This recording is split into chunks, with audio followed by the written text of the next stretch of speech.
এতে মেয়ের বাড়িতে কিরকম অনুষ্ঠান করা যায় শরীয়ত সম্মত? মেয়ের বাড়িতে কিরকম অনুষ্ঠান করা যায়? মেয়ের বাড়িতে আবার কিসের অনুষ্ঠান? বিয়ে হবে, বিয়ের পরে একটা খাবারের অনুষ্ঠান সুন্নাত এবং শরিয়া সিদ্ধ, সেটার নাম ওয়ালিমা, এবং সেটা করবে ছেলে পাত্রপক্ষ।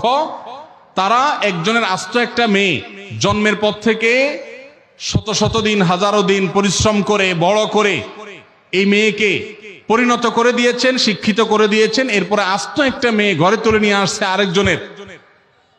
এই খুশিতে, নতুন বউ ঘরে আসছে, সেই খুশিতে সবাইকে খাওয়াবে, এটার নাম হলো ওয়ালিমা। আর মেয়ের বাড়িতে বর পক্ষের লোকজন দলে দলে যে দর কষাকষি করে, না আমাদের 500 লোক হবে, না তাহলে ভাই সাহেব 400 করেন, না হলে থাক আমরা মাঝামাঝি থাকি 450 করি, এই যে দর কষাকষি করে মেয়ের বাড়িতে দলে দলে যে খাওয়া হয়, যেটার নাম আমাদের সমাজে বর যাত্রী দেওয়া হয়েছে, সেটাকে আমি বলি বরযাত্রী।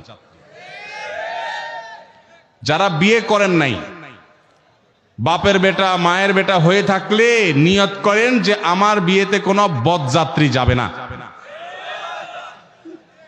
যেই বাপ মেয়েকে জন্ম দেওয়ার পর তাকে বড় করে তুলেছেন তিলে তিলে, আপনার তো বিয়ের পর শ্বশুর মশাইয়ের সামনে বসে দোজানো হয়ে বলা দরকার যে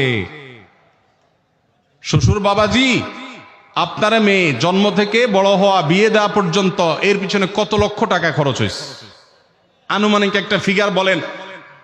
আমি গরিবের ভূত, একসাথে না হইলেও কিস্তিতে হলেও দিয়া শেষ করার চেষ্টা করব, এটা বলা উচিত শ্বশুররে। সেটা না করে উল্টা ছোট লোকের মতো 200-300 লোক নিয়ে তার বাসায় গিয়ে খান, লজ্জা হয় না? বেচারা মেয়ে জন্ম দিয়ে কি ভুল করেছে? একজন মেয়ে বয়সে বিবাহের উপযুক্ত করা পর্যন্ত পড়ালেখা, খাওয়া দাওয়া, ঔষধ, চিকিৎসা, আদর, স্নেহ কত কিছু দিয়ে গড়ে তুলেছে।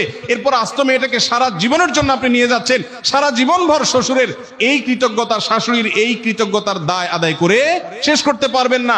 সেখানে আবার যৌতুক আশা করেন, সেখানে আবার 200-500 লোক নিয়ে তার বাসায় খেতে যান। এর চেয়ে নির্লজ্জতা আরেকটা হতে পারে না। এই জন্য সেটা অবশ্যই জুলুম হবে, এটা পরিহার করতে হবে।